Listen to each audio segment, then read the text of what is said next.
Olá pessoal, nós estamos aqui em mais um episódio do nosso podcast Pode Contar, do CRC Espírito Santo, e hoje trazendo um assunto bem diferente, que é sobre o cooperativismo. E para esse nosso bate-papo de hoje, nós estamos recebendo aqui duas ilustres presenças. O primeiro eu quero anunciá-lo, que é o Vitor Henrique Ribeiro Lima, que é o coordenador da Comissão de Educação Profissional Continuada daqui do nosso CRC Espírito Santo.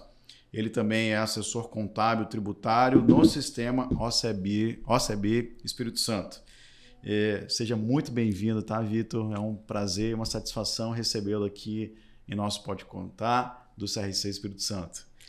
E também estamos recebendo, de forma muito carinhosa também, a Letícia Almeida, que ela também é contadora e analista contábil tributária no sistema OCB Espírito Santo. Obrigada.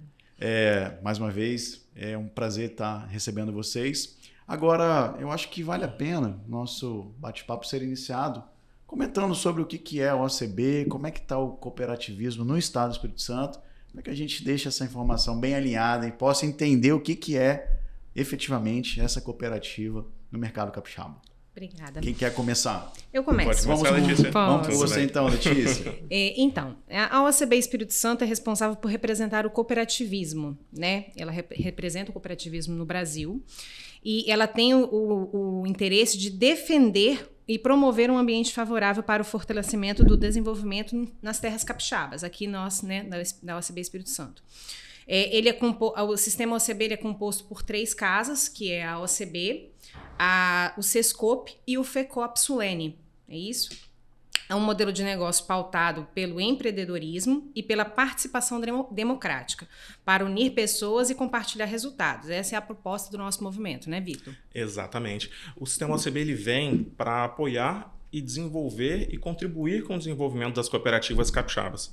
Nossa organização ela tem um movimento em nível nacional, nossa unidade nacional fica lá em Brasília. Sim. Então, mas em cada estado, com o foco de desenvolver as cooperativas locais, nós temos uma unidade estadual. Inclusive, a OCB em Brasília fica na mesma rua do Conselho Federal e da OAB. Fica em frente, Sim, né? Exatamente, é praticamente vizinhos, né? Isso Eu achei aí. bem interessante essa proximidade.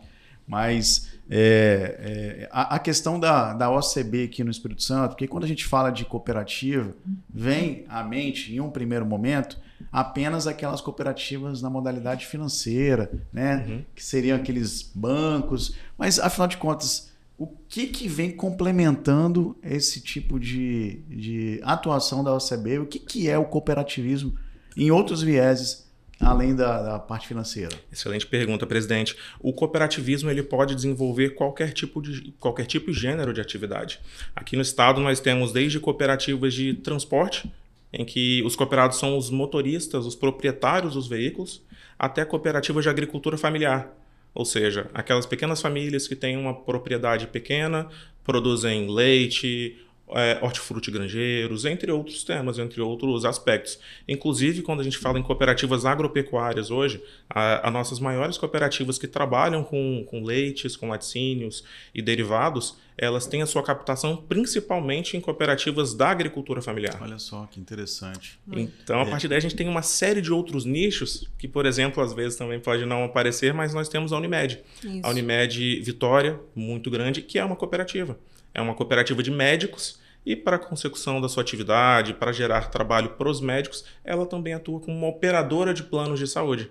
Então, são muitos variados os tipos de atuação e a OCB atua apoiando cada um deles. Hoje a gente tem cooperativas de psicólogos, cooperativas de enfermeiros. Então, assim, em todas as áreas nós temos o cooperativismo presente. Assim, temos o cooperativismo, ele, por mais que não seja tão reverberado, né, como deveria, sim, ele está presente em várias áreas, em vários sistemas, no cooperativismo de crédito, que é o maior, né, que a gente que mais vê hoje, mas também nesses pequenos, agricultura familiar, como o Vitor falou, psicólogos, enfermeiros, taxistas, enfim, muito uma legal. Variedade. Ouvindo assim atentamente essas possibilidades, né, de criação das cooperativas, eu queria que vocês destacassem para que a gente possa entender um pouco mais quais são os efetivos benefícios de ser um cooperado, de ter uma cooperativa. E como é que estão esses números aqui no Estado do Espírito Santo, desse quantitativo de cooperativas? Como é que funciona isso? Bacana. Então, hoje, o principal benefício que nós temos é que as cooperativas nada mais são do que um empreendimento coletivo que é democraticamente gerido. Ou seja, eu, enquanto pessoa física, sozinho, talvez eu não conseguisse desenvolver uma atividade ou ter ganho de escala. Mas a partir do momento que eu consigo me juntar com outros pares, outras pessoas que têm mesmos interesses ou expectativas que eu, juntos nós conseguimos alcançar outros patamares.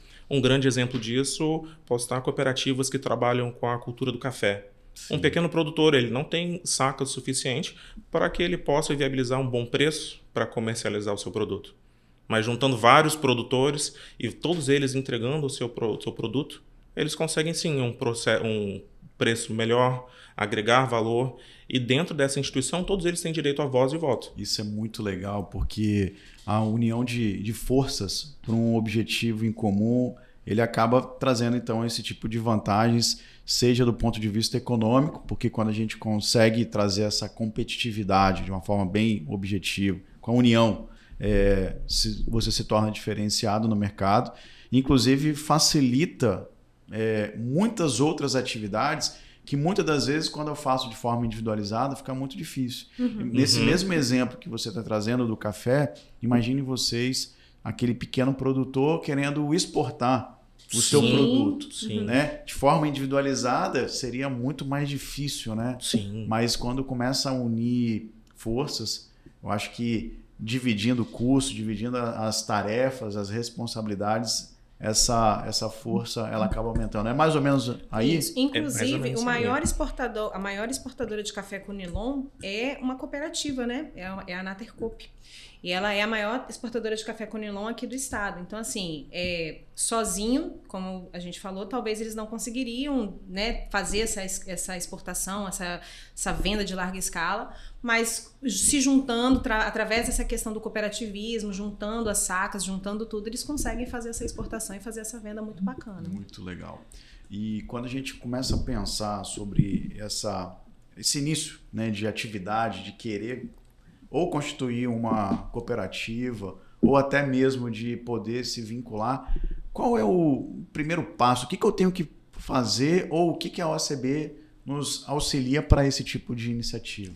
Para o início das atividades, a OCB ela disponibiliza o processo de consultoria 100% gratuita, ou seja, a partir do momento que o grupo ele se interessa no processo de constituição, nós temos um fluxo interno de trabalho, o grupo ele entra em contato conosco via nosso site, é designado um técnico especialista do ramo para que possa atender, orientar e instruí-lo a esse respeito. Porque como a gente fala de um tipo societário diferente, ele tem uma série de detalhes, o que a gente costuma sempre dizer é que é ideal que o cooperado ele saiba onde ele está entrando. Ele saiba, ele entenda o modelo de negócio, porque é um modelo de negócio. Claro. A gente fala de um tipo empresarial, o cooperado ali ele não é um funcionário ou um mero entregador de recursos ou de produtos, ele é dono. Como dono, ele tem que entender quais são os seus deveres, quais são as suas obrigações, para que ele possa ter os seus benefícios. Exatamente. Lá atrás a gente falava de outros benefícios, a cooperativa ela não visa o lucro. Ela tem o objetivo principal de atender aos anseios do quadro social. A partir daí, o resultado que a cooperativa tem, ele retorna para o cooperado. Exatamente, porque quando dá união de forças, cada um se dedicando e trazendo o resultado específico para a cooperativa, essa geração de riqueza ela acaba sendo dividida, até porque todo mundo é dono, né?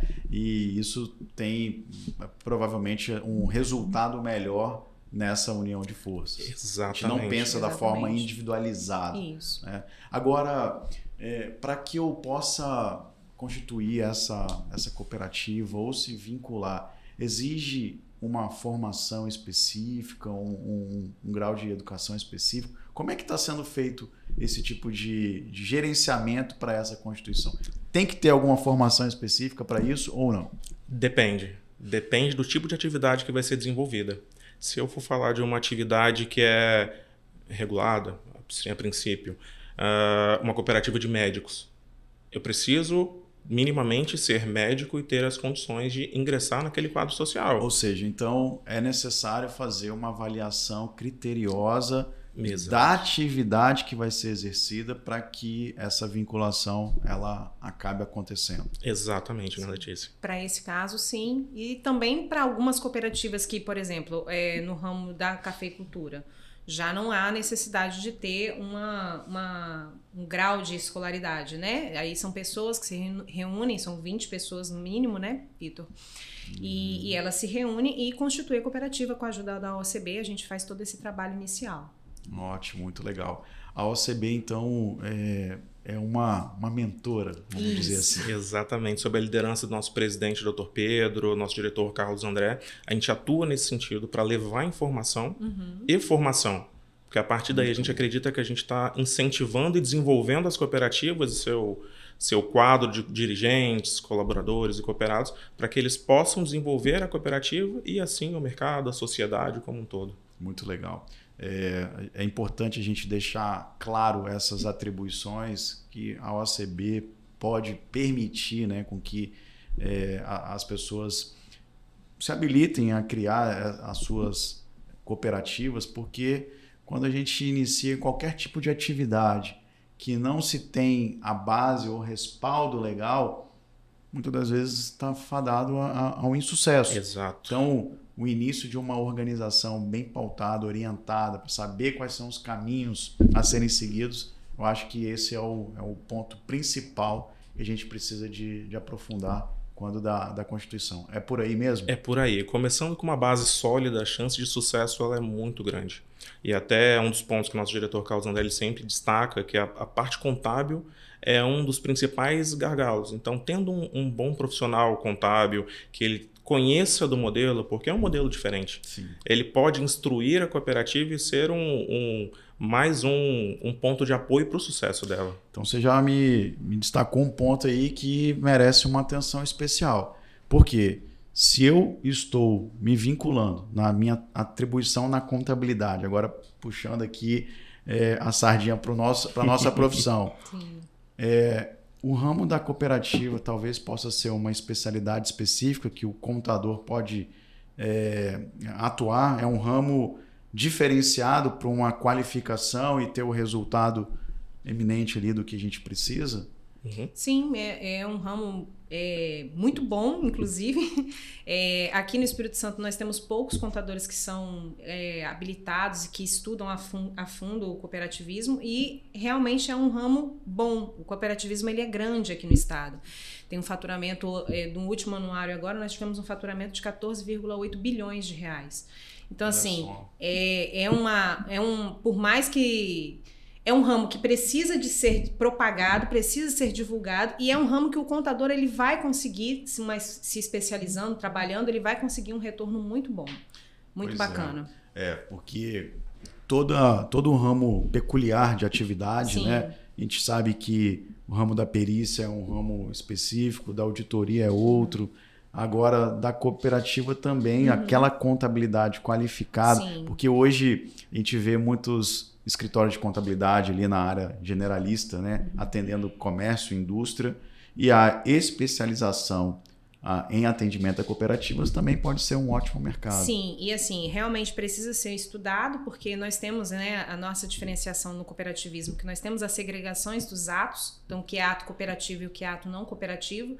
Sim. E para a contabilidade simples de comércio normal, né, que a maioria trabalha, ela não requer esse conhecimento, mas para o cooperativismo é importante, primordial que tenha essa noção das nossas leis, da 5764, que é a lei que rege o cooperativismo, e principalmente dessa questão da segregação dos atos. Exatamente. Um dos principais pontos nessa linha é que o nosso modelo, ele possui, eu vou chamar a princípio de benefício, mas não seria propriamente um benefício. Nós temos a não incidência do IRPJ e da CSL sobre os atos cooperativos. Olha só. Porque como o interesse principal é atender ao cooperado, entende-se então que, de certa forma, a tributação ela vai ser realizada no cooperado. Então, o imposto de renda e contribuição social sobre o resultado, as sobras, ela não acontece. Então, dependendo do profissional, caso ele não consiga realizar essa segregação, ele pode pagar esses impostos sem a necessidade, que foram situações que nós, inclusive, já identificamos aqui em alguns momentos no passado. Muito interessante, até porque, então, se eu tenho condições de criar essa cooperativa para um nicho de mercado específico e tendo as vantagens tributárias que são aplicadas àquela categoria, é uma grande oportunidade até mesmo de vir para o mercado e trazer um preço diferenciado daquele produto ou do serviço que está sendo ofertado, né? Exato, exato. A princípio, o que a gente costuma dizer bastante é que a partir desse ponto o cooperado ele deixa de ter a figura daquele atravessador. Então, ele conta com a estrutura da cooperativa para se desenvolver, trabalhar com um preço mais justo e tirar toda aquela carga que é colocada sempre no preço do seu produto. Vitor, eu queria te fazer uma pergunta, eu não sei se você tem essa resposta agora, mas pensando nessa questão tributária, das vantagens que estão sendo discutidas aqui nesse cenário atual, você sabe se lá na reforma tributária já tem alguma coisa voltada para o nicho da cooperativa ou ainda está muito embrionário para a gente discutir sobre esse ponto? Então, esse é um ponto muito, muito caro para a gente. Lá na Constituição nós temos aí, há alguns anos, a imposição da regulamentação do ato cooperativo, que hoje a gente ainda não tem a regulamentação, lei complementar. Com a reforma tributária nós tivemos quase perdemos essa possibilidade, mas junto com a nossa unidade nacional nós conseguimos defender e hoje a gente teve o ato cooperativo assegurado. Nesse momento nós estamos aí atuando para que ele seja respeitado. Porque como o nosso modelo é diferente, o ato cooperativo ele tem que ser claro e ser entendido para que a gente não passe pelo problema de ser tributado mais de uma vez. Porque o benefício é sempre para o cooperado. Então, quando a gente tributa a cooperativa e tributa o cooperado, ele acaba pagando mais do que o necessário e acaba inviabilizando o negócio. Até porque se o objetivo do cooperativismo é a união de forças em prol de resultados positivos, né, não seria justo ou talvez até mesmo coerente terminar ali com esses benefícios nessa nova estruturação tributária que está por vir. Mas uma coisa é certa, e aí para mim ficou muito claro também, muitas vantagens acontecem quando eu tomo a iniciativa de unir forças. Sim, né? sim. Eu acho que é esse o cenário que a gente precisa de levar em consideração quando fala de cooperativismo. A união dessas forças acabam trazendo algumas vantagens. Agora, me esclareça aí, vocês sabem mais ou menos quantas cooperativas existem aqui no estado do Espírito Santo hoje? Eu sei, só deixa eu procurar aqui. A título de curiosidade mesmo, porque a gente vê que o Espírito Santo, ele muitas das vezes é um estado pequeno, né? Um pouco delimitado. Nós temos 115 cooperativas hoje no Espírito Santo. Olha só. Dados do nosso último anuário do cooperativismo, lançado recentemente. Exatamente, no último dia 3. E somos 832 mil cooperados.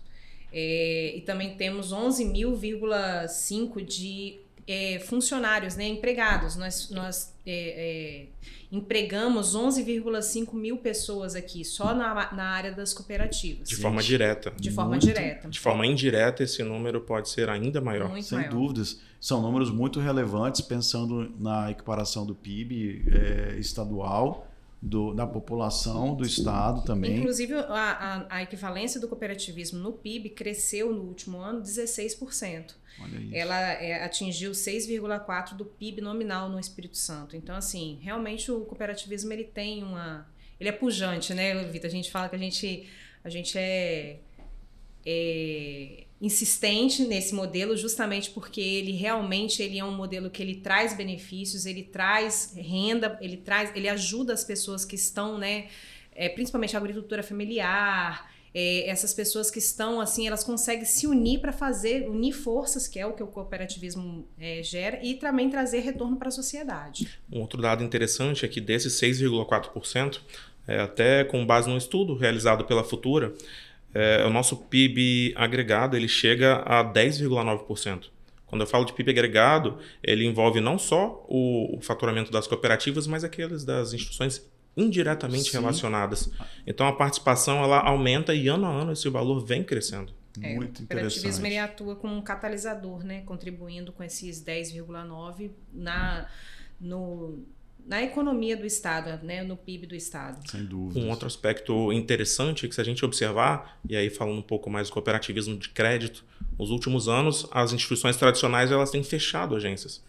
As cooperativas não, elas têm aberto novas agências e ido para locais que, em tese, os grandes bancos não têm interesse de atuar. Então lá tem feito a diferença. E assim como as demais cooperativas do ramo agro, transporte ou outras, elas fazem a diferença nessas localidades porque o cooperado mora ali. Ele trabalha ali, ele recebe ali, ele gasta naquela região, ele incentiva o comércio local e aquilo vai desenvolvendo aquela região como um todo. Eu tenho uma curiosidade exatamente fazer uma pergunta nesse sentido, pensando nessas projeções e perspectivas da cooperativa para os próximos anos. E você trouxe um ponto que eu acho que é muito válido, principalmente nas questões de cooperativa de crédito, levando em consideração que o nosso estado provinciano, com localidades muito afastadas, e todo e qualquer tipo de cooperativismo para o interior do estado faz uma diferença, né? Tanto é que esses números que você está trazendo e esses dados, pensando não só na cooperativa de crédito, mas também nas outras atividades do café, da agroindústria como um todo, são também muito regionalizadas e muito interiorizadas, né? Não estão somente aqui na capital, centralizado no centro de Vitória. É por aí mesmo o caminho dos números da cooperativa no estado? E hoje eu destaco até o nosso Cicobi Espírito Santo. Tem uma história aí de mais de 35 anos de atuação, começando no interior, em localidades como essa que foi mencionada. Lá no interiorzão, numa área que anteriormente os grandes bancos não tinham interesse de ir, o Cicobi começou lá, cresceu e hoje atua em quase todos os municípios do nosso estado.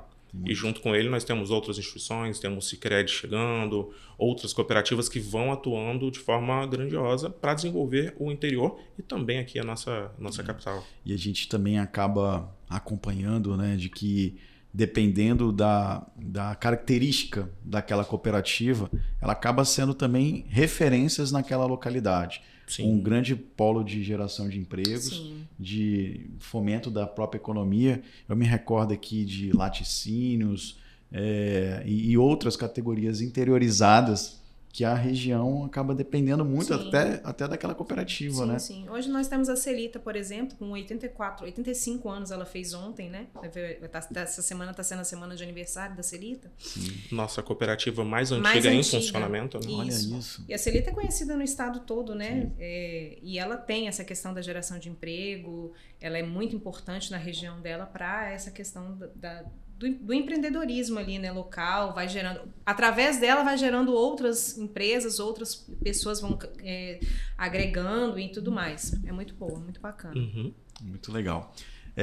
Bem, já caminhando aqui para o nosso final da nossa conversa, eu quero saber de vocês algum ponto que nós não esclarecemos, que vocês acham que o cooperativismo faz a diferença aqui na nossa sociedade, nos nossos números, e qual a importância realmente de fomentar esse tipo de discussão para o nosso mercado capixaba. Eu quero saber aí se tem alguma informação que eu não perguntei, mas vale a pena a gente reforçar. Nessa linha, eu acredito que o cooperativismo é um modelo de sucesso porque ele se preocupa muito com as pessoas. Sim. Não é um modelo filantrópico, é um modelo de negócios pautado no sucesso e em atender as necessidades e anseios de cada um. Como mencionei, ele pode atuar em qualquer tipo e gênero de atividade. Então, a partir daí, basta que os cooperados, os interessados, eles detenham esse conhecimento, sim, eles consigam entender o modelo para desempenhar ele da melhor forma. O processo de constituição, por vezes, ele pode parecer complexo, mas ainda assim, num caso de insucesso, a liquidação de uma cooperativa é ainda mais complexa. Uma das cooperativas que a gente mencionou, eu tive o privilégio de acompanhar o processo de constituição, orientar o grupo. Esse foi um processo que levou mais de 2 anos, porque entre a elaboração de um plano de negócio e viabilidade, porque não basta querer, é interessante, é ideal que a gente tenha um plano de viabilidade para crescer com uma base sólida. Claro. E entendimento do grupo, esse processo levou um tempo substancial. Então, a partir daí, acredito que seja interessante a gente colocar que é ideal que o grupo conheça o modelo, conheça o mercado, conheça o negócio e capacite, pense nas pessoas e esteja acompanhada por um bom profissional contábil, uma pessoa que conheça do negócio, conheça do modelo e possa desempenhar com sucesso. Exatamente. Na geração de informações, né, é sempre muito importante estar antenado e sair na frente. Eu acho que esse está sendo um destaque muito importante que a OACB está trazendo, porque a gente consegue visualizar através dessa atividade o levar conhecimento especializado para que a coisa consiga nascer já de forma correta. Verdade. Então, a OACB está de parabéns, e eu também faço questão de deixar registrado o profissionalismo que o Vitor e que a Letícia trazem aqui nesse conhecimento, não só voltado na questão da contabilidade propriamente dita, mas na geração do crescimento das informações para o nosso Estado. Acho que quando a gente tem um Estado sólido, forte e, claro, respaldado no cooperativismo, o Estado tem tudo para crescer, para fomentar a economia, para gerar novos empregos e, é claro, né, enfrentar todos os desafios de forma qualificada, de forma segura também nas nossas atividades. É isso. É isso. Letícia Almeida, contadora e analista contábil tributário do Sistema OACB, muito obrigado por tua presença aqui no nosso podcast, tá? Foi um prazer recebê-la e ouvir um pouquinho do cooperativismo no Estado do Espírito Santo. E também agradecer de forma muito especial meu amigo Vitor, que hoje coordena a Comissão de Educação Continuada aqui do CRC Espírito Santo, uma atuação também muito importante. Então, desde já quero fazer questão de registrar aqui o meu agradecimento por toda a sua dedicação na coordenação dessa importante comissão aqui para o CRC Espírito Santo. Tá? Obrigado, presidente. Foi um prazer. E muito obrigado e até o próximo Pode Contar do CRC Espírito Santo.